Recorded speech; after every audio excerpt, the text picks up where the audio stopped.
Hello everyone, and welcome to the 2018 Out and Equal Workplace Summit Workshop Presenter Town Call. This call will be a broadcast audio call from 12 to 1 p.m. Pacific. We encourage you to listen through your computers, but if you're having any difficulties, you can call in to the toll number provided in the chat function.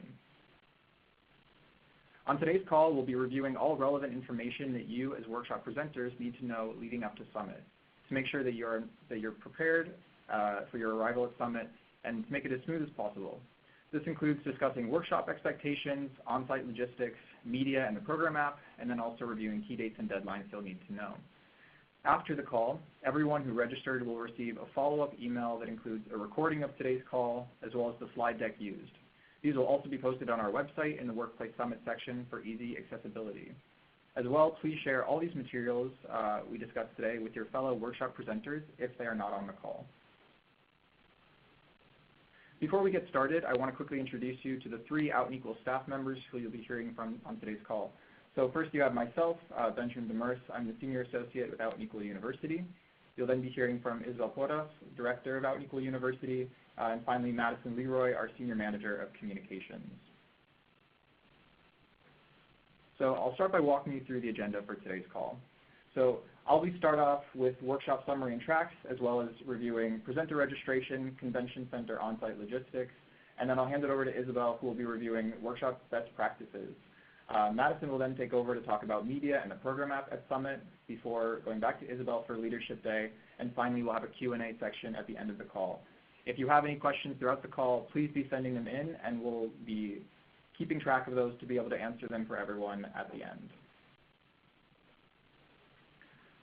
So now, before we get into things, I want to ask a quick poll to see who we have on today's call. So just asking, have you presented at an Out and Equal Workplace Summit before in the past?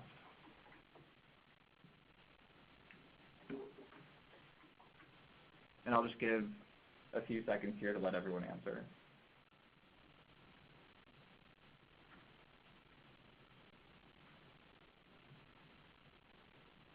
Okay, and so let's see who we have on the call. So it seems like we have a lot of people who have presented before, which is fantastic, but also people who have attended. So for those people, the format of presenting this year is quite similar to as it's been in past years. And so for those of you who have not attended but are presenting this year, we'll be sure to review that. Great. So I want to start off with a summary of our workshops this year and the tracks that we'll be providing at Summit. So we received over 280 submissions, which is around double those received last year, so thank you very much for sending those in, from which we'll be featuring 120 workshops, which are broken into the 13 tracks you see here. So for those of you who saw the tracks at last year's Summit, we're greatly expanding our offerings this year. We have Advanced ERG-BRG, an Allies track, a Bi-Queer track, an ERG track, a Global track, Intersectionality, Law Policy and Benefits, LGBTQ Marketing, Professional Development, Transgender and Gender Expansive, and then also tracks for those who are at their first time at Summit or those who are considered D&I experts. And finally, all those workshops who don't fit into those categories are listed under our general track. And so the full list of workshops, including titles and abstracts, can be found on our website in the Summit section as well. So before we really get into things, I also want to quickly review the presenter registration process to hopefully, which you are all familiar with at this point, to ensure you're getting the correct discount and meeting deadlines. So with your workshop acceptance email, you received a link to register as presenters, which allows you to register at a reduced rate of $700 for the 3-day conference, compared to $1,850 if you were to register at this time as a non-presenter. So this acceptance email was sent to your workshop manager, so they should have shared it with the rest of your team. So please make sure, if you are a manager, that you've shared that link. Be sure to register using this link before September 14th to get the discount. After this date, the rate for presenters will increase up to $850, so not a huge increase, but still good to get this done sooner rather than later. And if you need any assistance with registration, you can contact my colleague, Alicia Hawkins, whose contact information can be seen here on the slide, and she'll be able to answer any questions you might have. So quickly here, a shot of the registration page.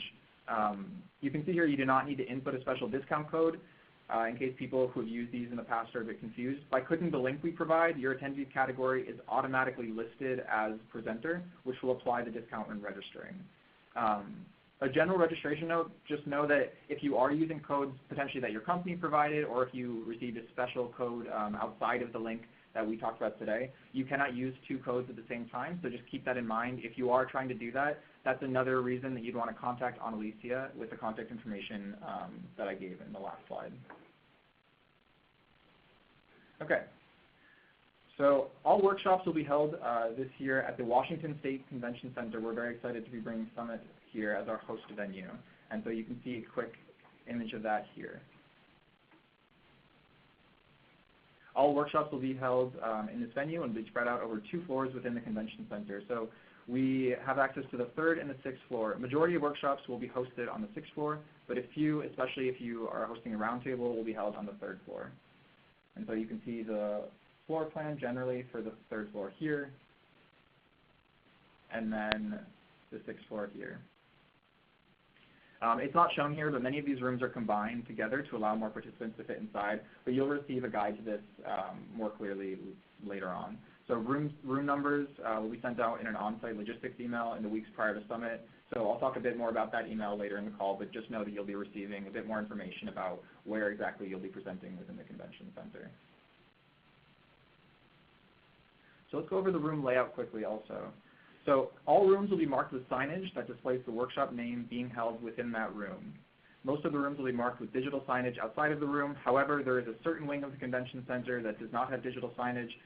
So for those, there will just be a sign outside of the room with all of the workshops listed for that day. All of the rooms will be set up either in theater-style seating or roundtable seating. You can see theater-style here, and so this will have chairs set up in rows with an aisle down the middle. Depending on the setup and size of the room, they'll each have a slightly different capacity, with the largest theater-style rooms holding roughly 100 to 200 participants, and the roundtable rooms holding roughly 60 to 80. Each room will also have a screen and a table in front of the screen with the chairs facing them. And just a general note, please know that union rules at the convention center dictate that you can't move the room from the design in which you find it. So please really try to be strict about this. If you have your room in a particular setup when you arrive, do not take it upon yourself to rearrange it yourself. We really want to make sure that we're respecting those union rules during our time at the convention center.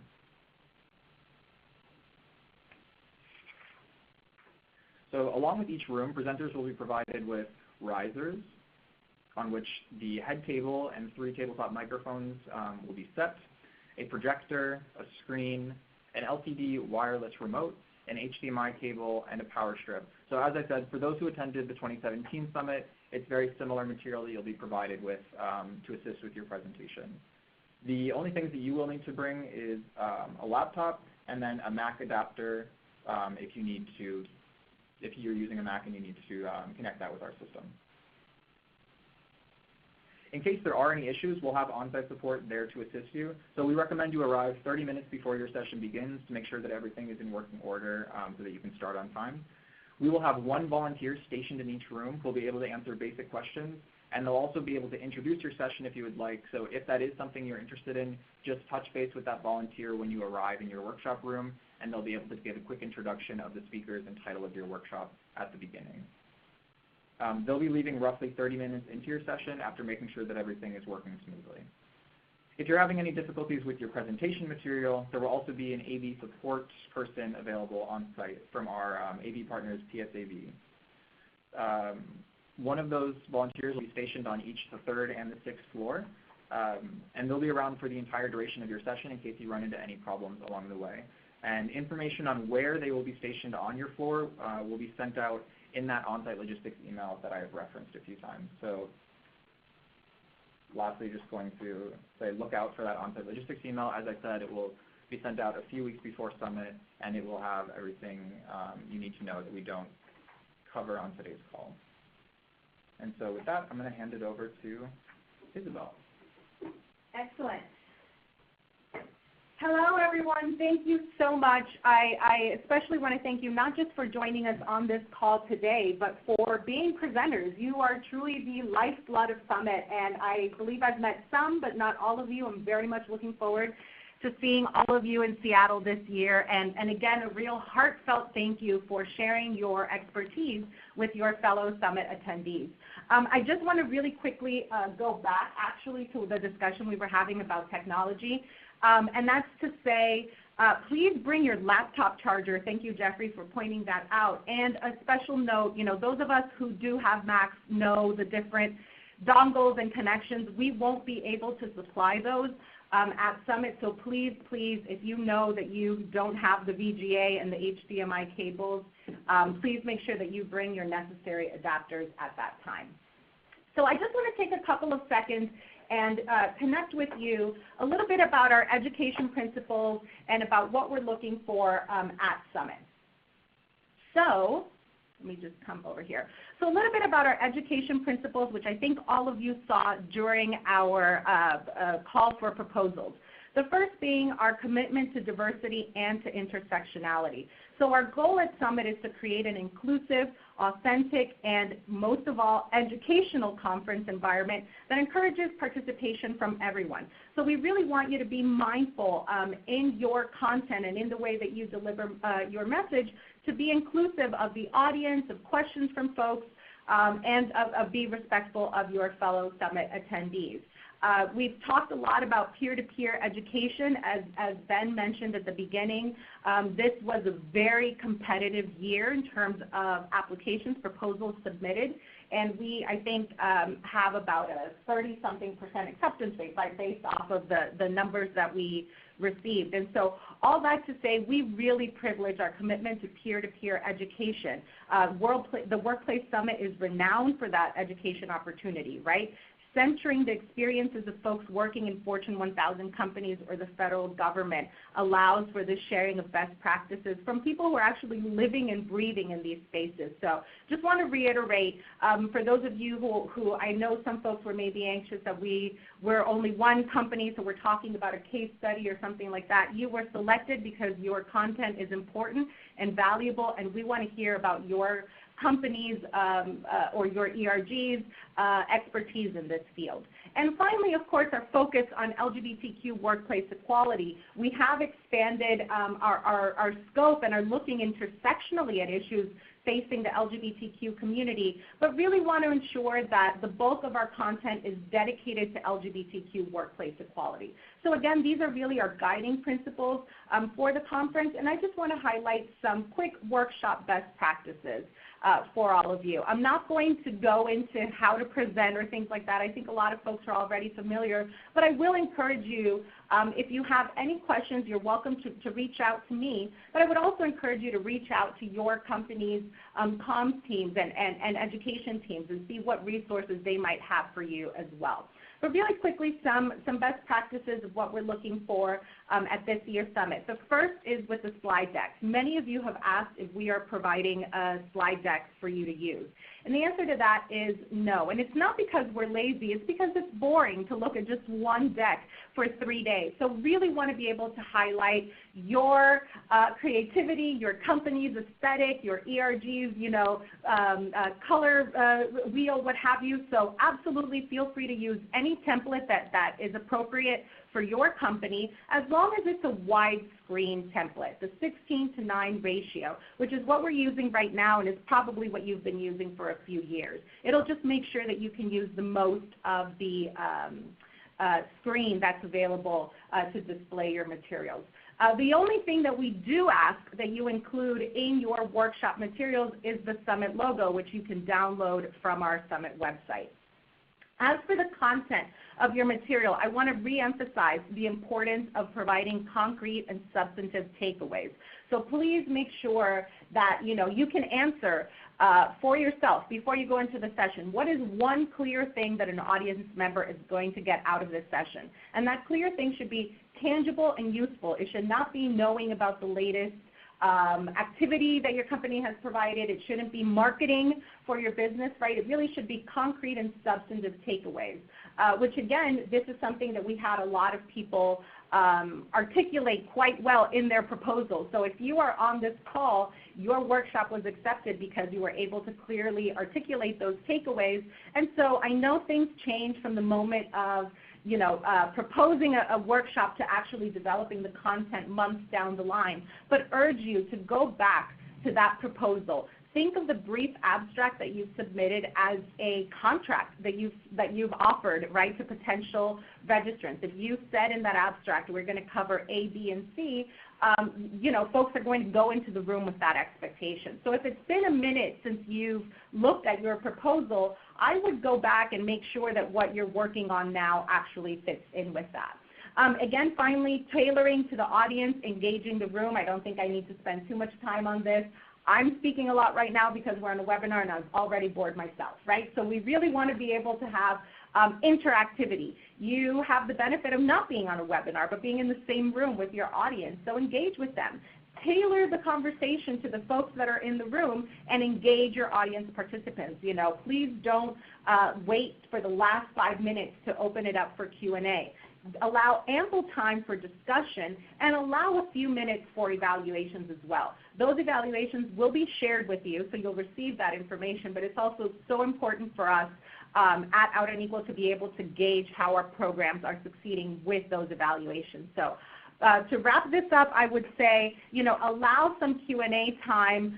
Some of you may have sessions where that wasn't scheduled in. If you have the big ideas talks, we can sort of talk about that in a bit. But generally speaking, all of you who have workshops, you should allow time for discussion. If you explicitly proposed a roundtable and your session was accepted as a roundtable, then you should have most time for discussion, right? The roundtable is really a time for people to engage and discuss with each other. So for any session, but especially for roundtables, make sure that there's enough time for folks to interact with each other and with you, and please, please allow a few minutes for evaluations.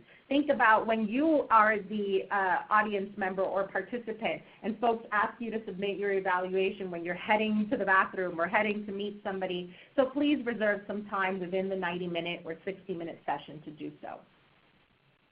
All right, and finally, after Summit, and I do apologize because I have a little error on this document. So let me go ahead and please ignore what I'm writing down in pink here. But after Summit, again, our commitment to peer education does not stay in Seattle, right? We will bring that back with us. And to that point, we do ask that you upload your workshop slide deck or your handouts in October. The October 23rd deadline is not correct, so ignore this slide. You will see the correct slide at the end of this webinar, and we'll correct the deck before making it available. But we do ask that you share that deck. That was a condition of being accepted for a proposal. It was something that you signed off on when you submitted the workshop proposal. Of course, we do understand that some of you are going to be sharing some private information or proprietary things that your company has allowed you to do so in person, but might not want, a PDF circulating of that deck. We understand that, and so that's why we give you the time after Summit to make edits to the deck as needed. If you can't share the full deck, some people will share a takeaway with top-level bullet points. The point being, this is one of the most important things. I know I'm recognizing names on the call, so I know many of you have taken advantage of these and have proposed and submitted them in the past. So for those of you who are new to Summit, you are welcome to visit our website and see decks from your colleagues in 2017 and 2016, but it is something that we will be asking you to do after Summit. Again, that information isn't just for our purposes. That's to open it up right back to your colleagues, right? Open it up to the Out and Equal partners internationally, and because we use that information to develop our virtual Summit series. So this year's Summit series has highlighted, some of the hottest workshops from last year. And the workshops at Seattle this year will inform our virtual Summit series for next year. So that's also why we ask you to make sure that you allow time for evaluations. Those evaluations are very important in helping us determine what were the most popular and successful workshops at Summit. So those are just some highlights. Again, if you have any questions about your presentation, you're worried about something about the deck, you have a question about how to cover certain information, I'm more than happy to engage with you. You can email me at university@outandequal.org. And happy to help, but I would also encourage you to check in with your company's communications or education departments if you haven't done so, and see what resources they might have available for you. Again, I see a question coming in about how we will be sharing the deck. Last year we used Dropbox. We may continue to use Dropbox this year, but are still looking at a couple of options. So also, if anybody out there has an idea that'll make it a little bit easier, feel free to let us know. But I think Dropbox has been the most painless option for the vast majority of us, so we may continue to go down that route. But with that, I again want to thank you all so much for agreeing to present at Summit. We're very excited. If Summit would not happen without you. So thank you all so much for being here. And now I'd like to turn it over to my colleague, Madison, who's going to speak to you about all of the exciting comms opportunities we have at Summit. Awesome. Thanks, Isabel. And thank you all again for joining us today and for your participation in the Summit. So I'm going to be walking you through what to expect in terms of on-site media and specific presenter functions available in the Workplace Summit mobile app. So I'll start with media first. The Summit is open to invited media and reporters, and they're primarily there for the plenaries and taking photos throughout Summit. Out and Equal doesn't record workshop sessions. So if that said, if you have specific privacy requirements or don't want people taking photos of your workshop, we strongly recommend making that announcement at the beginning of your session. You will see that we have on-site photographers and videographers that will be capturing Summit over the 4 days. You may see our on-site videographers popping in and out of your workshop. That's just to catch footage for the Summit highlight reel, and no audio from your workshops or any specific details will be shared. That's really just our videographers capturing B-roll of the workshops. So if you do have any questions regarding media, please be sure to chat them in. So let's move on to the Workplace Summit mobile app. If you attended Summit in past years, you know that we've used a mobile app that makes planning your Summit experience really easy. Last year, we introduced an entirely new app that includes some pretty cool features for presenters. So I'm going to hop right into those features. First off, you will have access to edit and add to your own individual profile. So this means you can upload your own photo, add your bio, upload specific PDF attachments, and so on. So you can really cater this profile to your presenting and in your workshop. So in order to do this, you, because you're all presenters, you'll receive an email in the next week granting you this VIP admin access, which allows you to edit and update your profile. Having this capability allows you to customize your presenter profile prior to the app going live to the public in late September. So we recommend editing your profile as soon as you receive that email, which you'll receive in the next week. So once you or an attendee is logged into the app, you'll see a couple different directories. These directories they range from the list of attendees to the list of our sponsors to a list of presenters. So if you click on the presenter menu, you'll find a list of workshop presenters, which is all of you, with your clickable profile, with all of your information, and if you're on multiple workshops or just one, your workshops will populate on your presenter profile. Secondly is the option to host a live Q&A session during your workshop. This is prompted by you or your moderator to the attendees in your workshop, and they'll be able to send you questions in real time through the app. So this works, so during your session, you or your attendees will click on your workshop in the app and see a live Q&A button that's available. The live Q&A can be utilized 1 hour before your session, during your session, and a half hour after your session. So you as the presenter will see the questions coming in, as where the attendees will only see a comment box for submitting their questions. And this is a really great feature. Having the digital Q&A helps folks that may be shy about their questions or nervous to ask things out loud to go ahead and send them anonymously if they want. There's no requirement for a name. So if you're interested in utilizing the live Q&A in your workshop, just send an email to me that's listed there saying you would like to have the Q&A in your workshop no later than August 31st. From there, you'll receive, you'll be enabled speaker access, allowing you to receive, filter, and answer questions as they come in. Lastly, presenters have the option of using live polls during workshops that attendees can answer through the app as well. Live polls are super useful for promoting attendee interaction and getting a sense of the diversity in the room. As mentioned, each room is equipped with a screen, so you have the capability of displaying the live polls on your screen. So when it's time to use your poll, you'll prompt the audience to use the live poll by going to your workshop in the app. Once at your workshop, attendees will see and answer questions from the app, and results will be generated on the screen. Polls will be displayed through a URL link that we'll provide you prior to Summit. So you'll just plug that into your browser, and it'll populate as the results start to come in. Please note that the live polls are limited to 3 questions max per workshop. Same thing with the Q&A. If you're interested in the live poll feature, just email me directly no later than August 31st with the name of your workshop, the names and emails of all of your presenters, as well as the 3 questions for your poll. All of the results that are generated through live polls and Q&As can be made available for you after Summit for any of your data reporting purposes.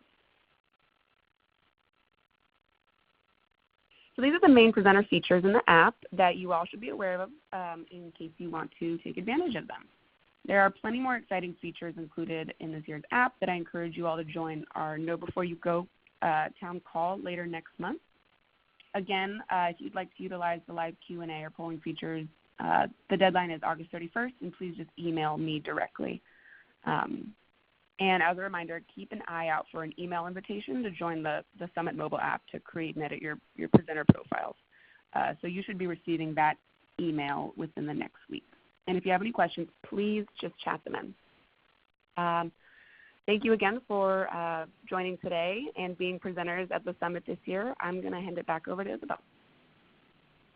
All right, great. So let me just click over here. So I do want to, before we open it up for Q&A, I do want to make a not-so-shameless plug for Leadership Day.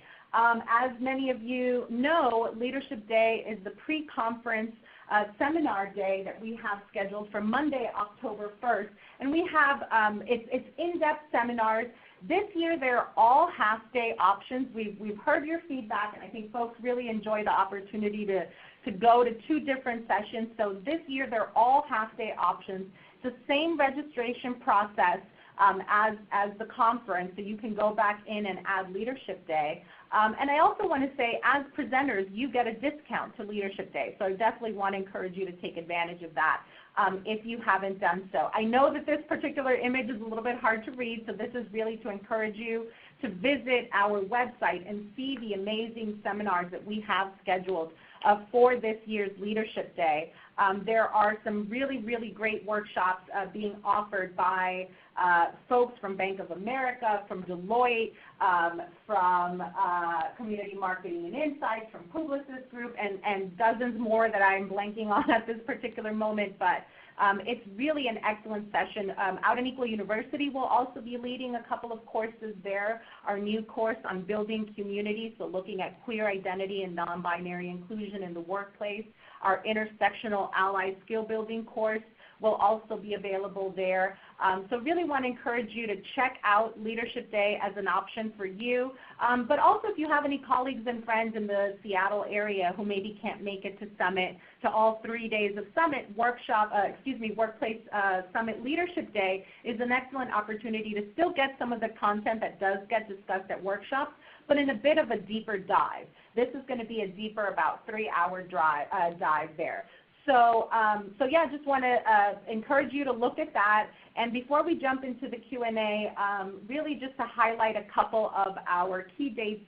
Our location is going to be the Washington State Convention Center, so that will not be changing. August 31st, as Madison pointed out, is the deadline to submit those live poll and Q&A features. I don't think you'll be able to edit them after that, so please submit those as early as you can.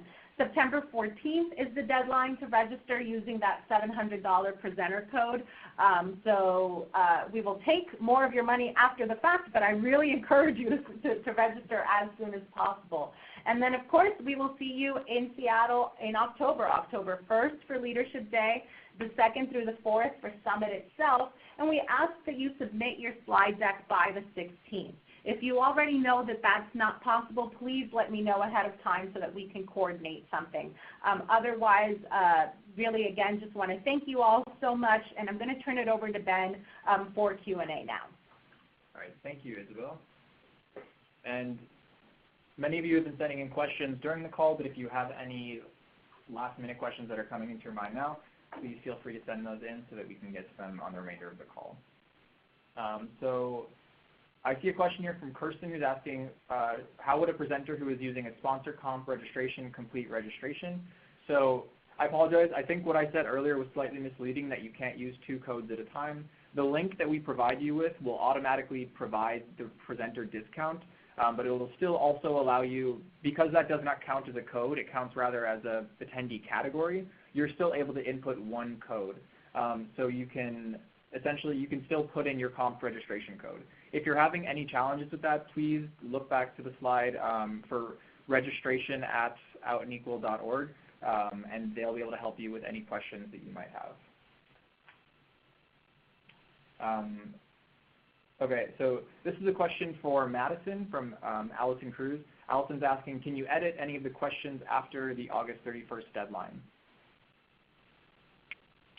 Yeah, as Isabel stated, and with the deadline being August 31st, we really recommend getting those questions in as soon as possible. Editing questions after that date is highly discouraged, as there's a whole process to creating these URLs specific for your live polls. So please try to adhere to the August 31st deadline with your polling questions. Okay. Perfect, thank you.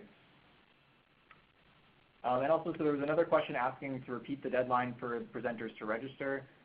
So the deadline to register with the $700 presenter rate is September 14th. You can still register after that date. However, the presenter rate will increase from $700 to $850.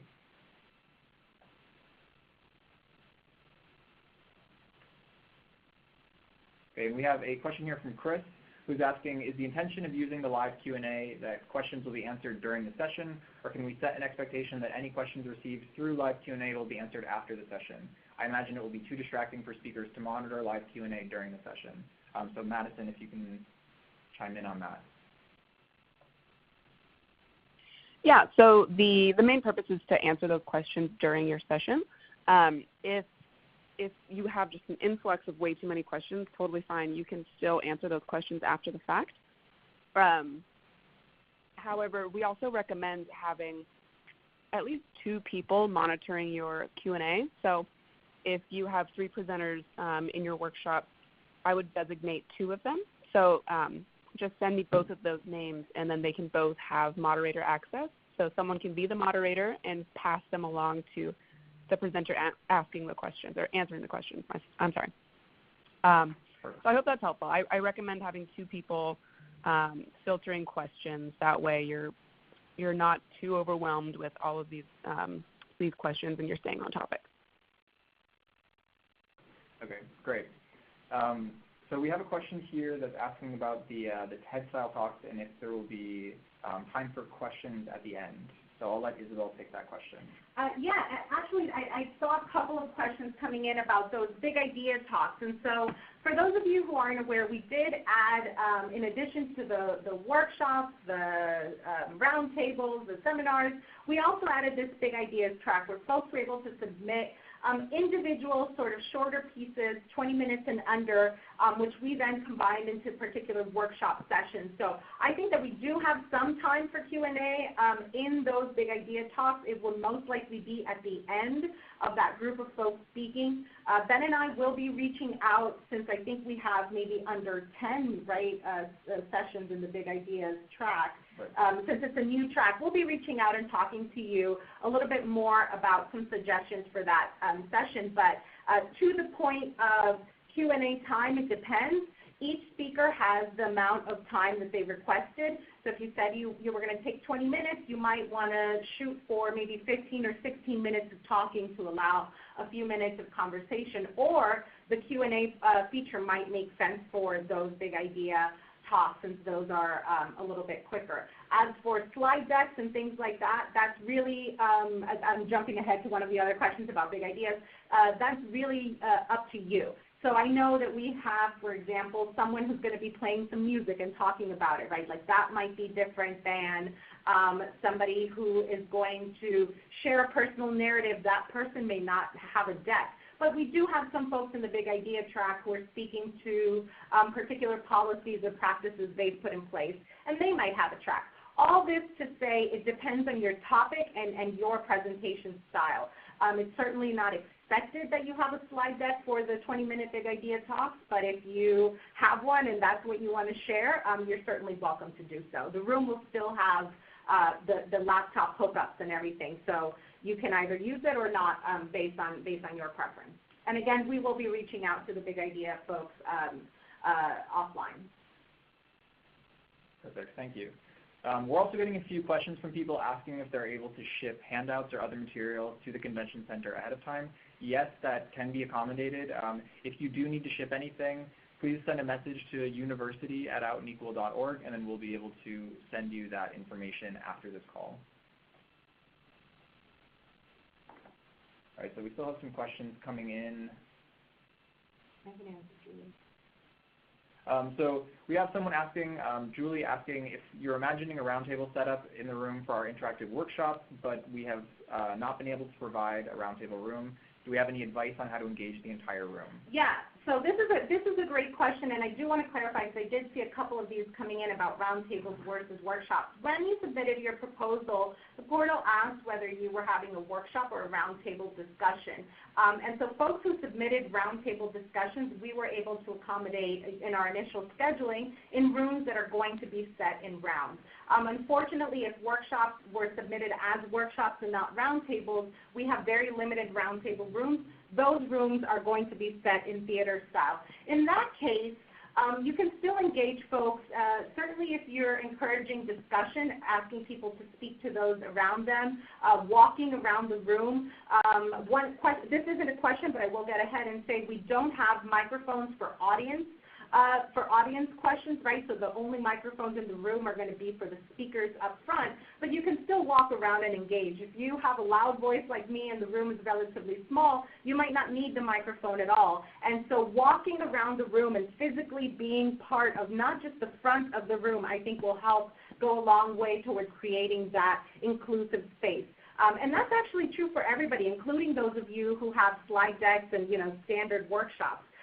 We get pretty comfortable sort of behind the podium, and certainly if that's what you need to do so. But if you are able to walk around or at least move around the room, make eye contact with people beyond the front row, I think that those are some ways that you can create that discussion and open communication, even without, being set in rounds, if unfortunately it's too late to accommodate that switch at this time.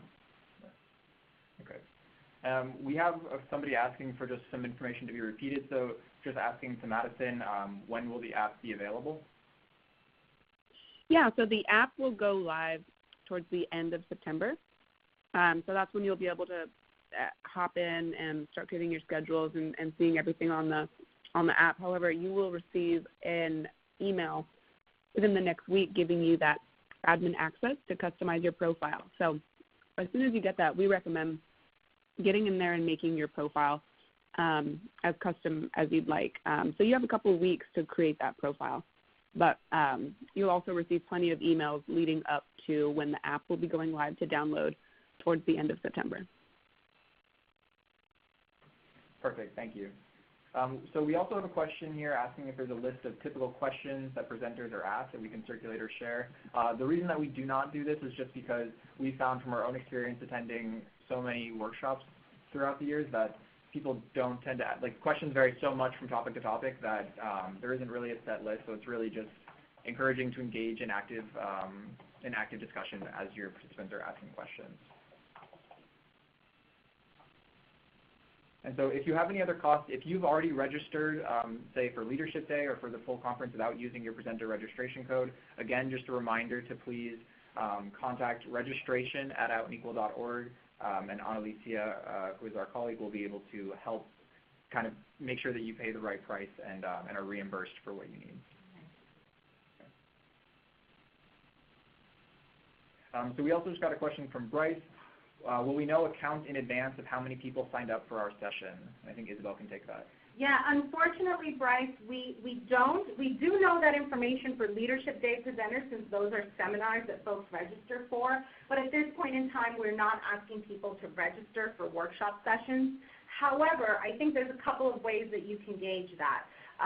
Madison, feel free to interrupt me if I am incorrect, but I believe that people can create their own schedule, which I encourage everybody to do, create their own schedule on the app. And so it's not a commitment, it's not a registration, but at least that will flag interest, right? You can say, well, 50 people have already added my workshop as a program, and so that might give me a sense of how many people are there.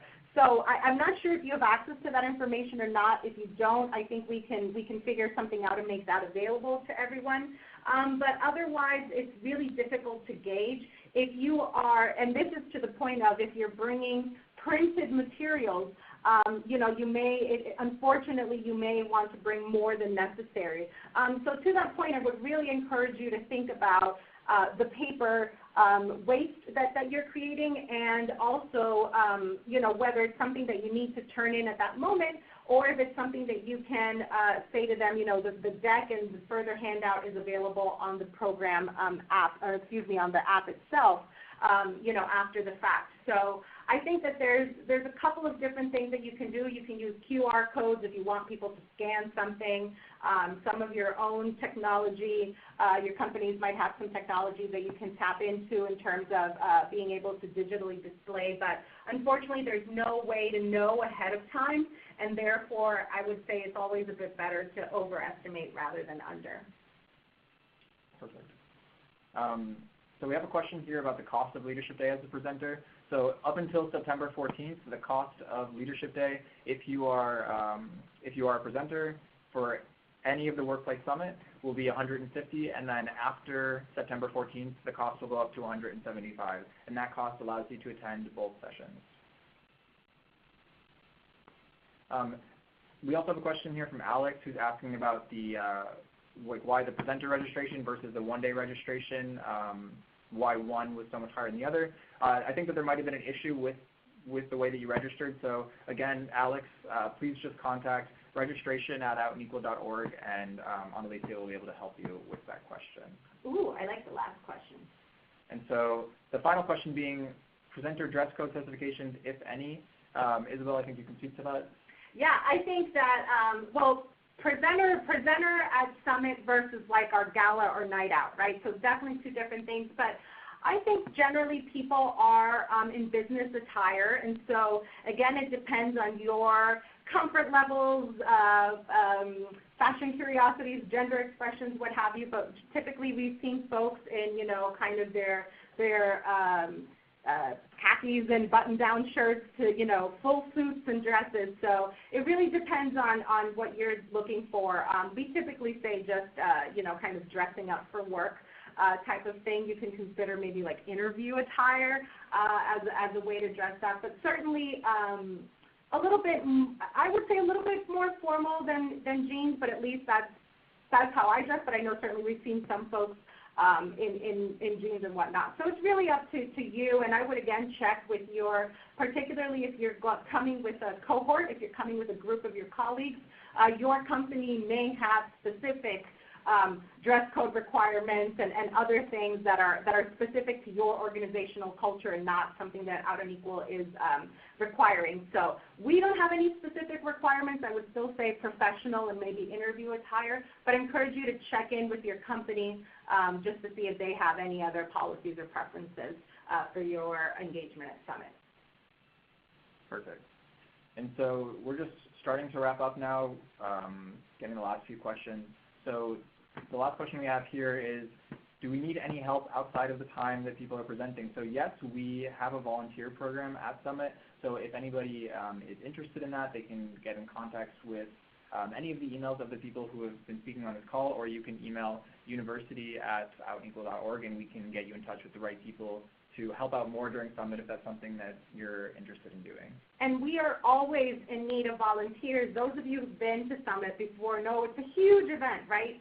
So certainly encourage you if you have the opportunity to volunteer, but also if you have local colleagues, right, who aren't able to attend Summit but maybe wish that they could attend one particular session, maybe your session. I believe if they volunteer for a couple of sessions that day that they might be able to attend that particular session. So again, we certainly have need for volunteers, lots of opportunities to engage. And certainly, you know, you can reach out to us. We'll make sure to share that information, and we'll also put our colleague Sam, who's in charge of volunteers at Summit, we'll make sure that her contact information is in the final updated deck that we send out to all of you as well. Fantastic. And so that's all the questions that we have for now. So again, we want to thank everybody for taking the time to be on this call. And as Isabel said, thank you really just for being presenters at the Workplace Summit. You really are what makes Summit happen. Remember that both the recording of today's call and the slide deck will be shared with all of those who registered following the call. And if your co-presenters are not on today's call, please be sure to share this information with them. If you do have any other questions, please feel free to send them to those who are on this call, or if you have any registration questions, to the registration email provided, or general questions about being a presenter to university@outequal.org. And thanks. Looking forward to seeing you all in Seattle. Thank you so much. See you in Seattle.